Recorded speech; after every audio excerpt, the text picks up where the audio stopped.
మీకు ఉప్పిండి గురించి చెప్తాను అనమాట. సో ఉప్పిండి అంటే బియ్యం రవ్వ అనమాట. సో ఇది ఒక గ్లాస్ తీసుకున్నాను అనుకో.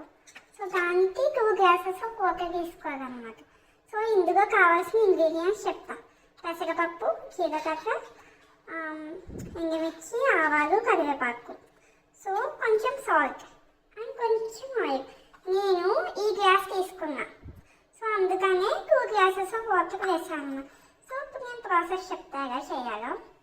ఫస్ట్ మనం స్టవ్ ఆన్ చేసుకుందాం. స్టవ్ ఆన్ చేసుకుని ఇంత ఆయిల్ కాకుండా మీకు ఎంత కావాలంటే అంత కొంచెం వేస్తాను. స్టవ్ ఆన్ చేసుకున్నా, కొంచెం ఆయిల్ వేసాం. సో ఇందులో మనం కావాల్సిన ఇంగ్రీడియంట్స్ అన్నీ వేసేద్దాం.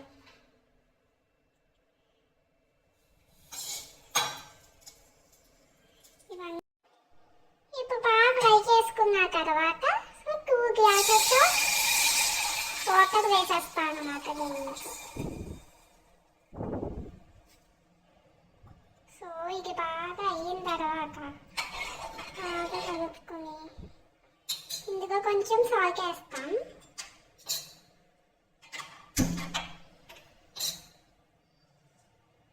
సో సాల్ట్ కొంచెం వేసుకోవాలన్నమాట, మనకి సరిపడే అంత టేస్ట్ చూసుకోండి. తర్వాత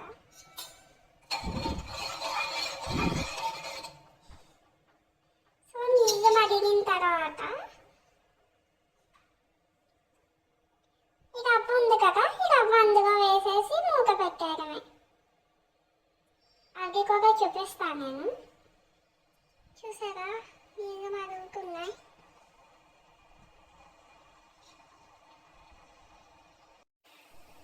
హలో, చూసారా నీళ్ళు మరుగుతున్నాయి. సో ఇప్పుడు మనం సో రవ్వ ఉంది కదా ఇందులో వేస్తాం అన్నమాట.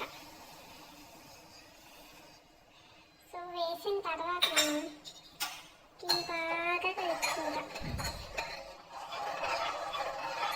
ఒక 1 మినిట్ అలా కలుపుతూ ఉంది. చూసారా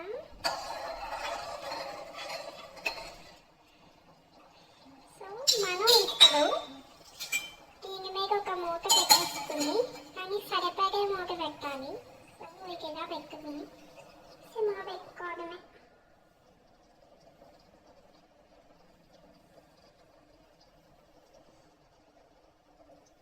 సో తరువాత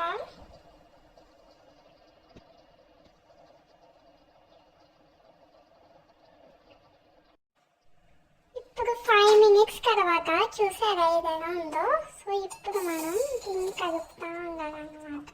సో చూసారా సో ఈ కన్సిస్టెన్సీకి వచ్చేంత వరకు మనం చేసుకోవాలి. సో ఇలా వచ్చిన తర్వాత చూసారా సో ఇప్పుడు మనం స్టవ్ ఆఫ్ చేసుకుంటాం అన్నమాట. మరీ ముద్దగా అవ్వలేదు, బాగా అయ్యింది. చూసారా కొంతసేపు ఆడితే కింద కూడా ఏం అంటుకోలేదు, దీనికి మారిపోలేదు. చూసారా ఫ్రెండ్స్. సో ఇలాంటి రెసిపీస్ మీకు ఇంకా ఏమైనా కావాలంటే కామెంట్ చేయండి.